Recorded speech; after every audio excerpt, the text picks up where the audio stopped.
Arsenal, what drew you here? Obviously, you have to be wanted, etc. Massive club. What made you decide I'm going to go overseas and it's going to be in North London? Yeah. A lot of it, or part of it, had to do with Lotta and Les.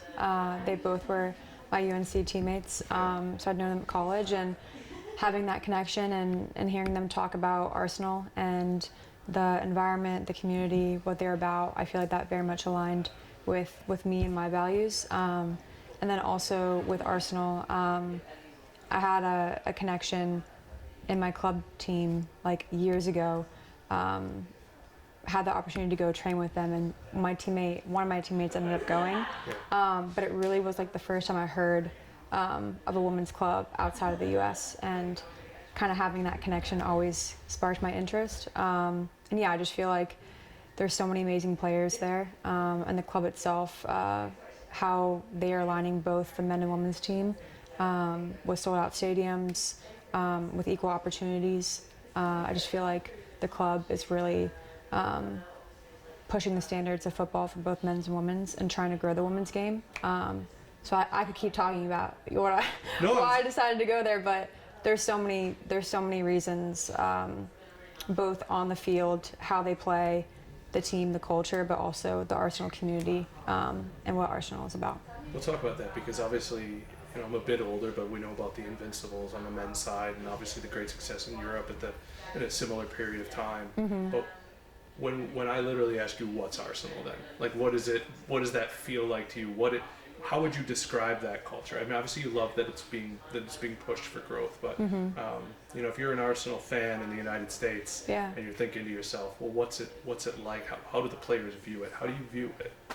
Yeah, I mean, when I think of Arsenal, I think of classy, I think of culture, I think of community, and I think of just progress and always wanting to push the limits and set the standards. And I think one thing that's really cool about the club that I've enjoyed since I've been there is the community work that we do at the hub, and just how engaged everyone is and what's going on. So I know you did some of that just here, community work with DC Scores. Can you tell us just a little bit about what that was like? Yeah, it was so fun. We really enjoyed it. Being able to, there's a bunch of kids elementary school aged, and they are poet athletes, and so they're able to do, a little bit of both in terms of, playing soccer, and then also being able to express themselves and be creative with poetry and with, writing how they feel. And so it was really cool to have that, and yeah, I just feel like when you do things like that, it gives you perspective and makes you realize how much bigger and how much we can impact, little kids and communities. Speaking of impact, summer was pretty fantastic, I would imagine. Congratulations on winning a gold medal. Thank you. What was that experience like? Yeah, I mean, it was amazing. It was a crazy month just in terms of, playing every three days, and we started, traveling a lot within those 3 days. So it was very hectic, but in the best way possible and most rewarding way possible. I felt like our team got so close, and obviously winning it was the icing on the cake. And all of our families were there, and having my parents there, my sister and brother, that was really special. So yeah. Where is was there any, I don't want to say surprise, because there's a swagger with being the best women's program of all time, but was there a surprise at how quickly things did seem to come together? I mean, I think inside, no, because there was a lot of work behind the scenes. Right. I know Emma and her staff haven't been with us for long, but I feel like they really have done a great job with maximizing our time and making sure we're getting meetings in, we're understanding our roles and responsibilities, and we're also understanding what culture we want to create, like off the pitch, and how we want to treat ourselves and other people. And so I think with that alignment, we were really on the same page, and as the Olympics progressed, we continued to get better, and we didn't see ourselves as final products. Right. So I think it just, even now winning, like, I feel like our team knows that we have so much more that we can do and so much more growth. So I feel like we're just excited and we're ready to learn and embrace the ups and embrace the downs. There was almost a release there, and I was working the Olympics from Connecticut, not from Paris, and watching Emma Hayes' interview afterwards, where she got very emotional, and then seeing the camera shots that we did get, I was impressed by, again, a program that expects so much out of itself to still get that emotional release. That showed something to me. Was it something that you're sitting there, you're winning a gold medal for all the success you've had in your career? Was it still one of those moments where it was like, oh, bleep? Yeah, absolutely. I mean, the amount of work that we put into making it happen was unbelievable, and I think too there's so many people behind the scenes that helped us get there that didn't get medals, including the coaches.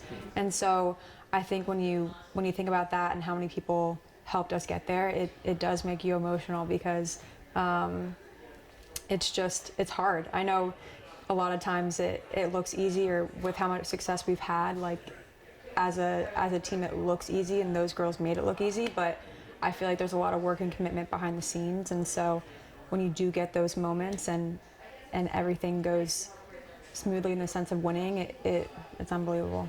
Well, and I feel like the clubs like Arsenal, to bring it back there, the geography of the UK, of good teams being so much closer to each other, a train ride away instead of a plane away, the growth that we've seen at Arsenal from going from 10,000 to 50,000 people in the stands, that growth helps I don't want to say the women's game catch up, but there's so many more. You used to look at a tournament field and you'd be like, well, that's a win, and that's that one, but that one will be a little tough, right? And now the competition level has just risen so much, especially England and the leaps and bounds they've made. What do you make of that growth, and what do you make of the growth? Obviously, we're seeing NWSL has grown, USL, Super League, teams everywhere. Yeah. Huge growth in England as well. The opportunities just seem almost overwhelming. Yeah. I mean, I will say it didn't happen overnight. Yeah. I do feel that there are a lot of players that are older now who paved the way for this to be possible. And so, I think starting with Arsenal, with the sold-out stadiums, a lot of that was investment from the club and making it a priority to progress the women's game, and you got to invest. And I feel like Arsenal did that, and now it's paying off. And not only with that, I know that from talking with our staff, like we want every team, every women's stadium to be sold out, not just ours. And so again, it's that wanting to expand and help women's soccer and expand the community. Does it feel like a partnership within women's soccer? Yeah. Especially when you talk about the international game and how many players, and you played against Australians who are on your team, and there is a real, I don't know, I hate using the word family because it's overused, but do you know what I mean? Do you feel like it is a partnership thing? Yeah, absolutely. And I think too with this preseason tour and being able to connect with other leagues, it's the same thing in terms of wanting to just have a global community within women's football and gain connections and like you said, solidarity. And so I think being in DC and being able to play at Audi and having our Arsenal versus Chelsea game there, it is really cool. And again, it shows you how much the women's game has grown. And I think a lot of it, especially in England, with them winning the Euros last time and then us winning, the gold medal, it's just, I think you look at those and you're like, oh, those are the moments, but there are so many in between moments in terms of CBA work and leadership work and all that to make these things possible. So, last thing, going back to the Olympics, I read in your bio that, I know you weren't like super high level, but you did gymnastics growing up. Were you able to take on any of those other events? Did you meet Simone Biles or anything that kind of blew your mind during the Olympics? Is there a story that you'll share from the Olympics? Yeah, we didn't get to meet them. I would have died if I met Simone. But no, we did try to watch anytime the U.S. gymnasts were competing. It's incredible.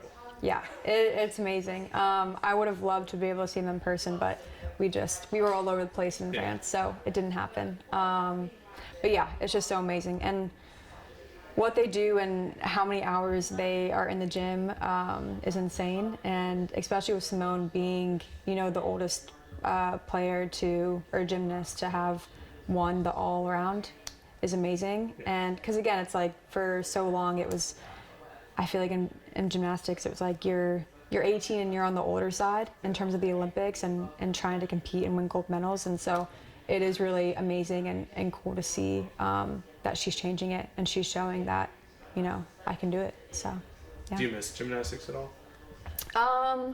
A little bit. Yeah. It came to a time where I needed to choose between soccer and gymnastics, and at the end of the day, like the biggest factor was the team aspect of soccer that I felt like I didn't have in gymnastics. Because you are on a team, but it's very individual, and so I love the team aspect of soccer, and to this day I'm like still very good friends with like my club teammates from since I've known them like 5 or 6 years old. So yeah. Sorry, I'm going to ask you one more thing. Anson retiring, pretty crazy. Yeah. What will you remember about him? Oh my gosh. I think one thing that maybe people don't talk about enough, I feel, with Anson is we did a lot of book clubs, we did the core values, and we did a lot of leadership meetings. And for me, those were the most influential things that I felt like he left me with in terms of, you know, figuring out my character and just learning things that I never would have learned unless I was there, and reading these books and having these discussions and kind of hard conversations that you don't really have unless someone is really putting them there. And so I'm very thankful and appreciative of him for that. And I mean, you of course have to talk about the competitive environment and just how he was able to shape players and you know, be on the national team and all that. So there's so much that he has done, and he is a GOAT. So. Hi there, I'm Rebecca Lowe, studio host of NBC's coverage of the Premier League. Don't forget to hit subscribe to watch more videos all season long. And if you want even more Premier League content, from original series to live matches, head over to Peacock.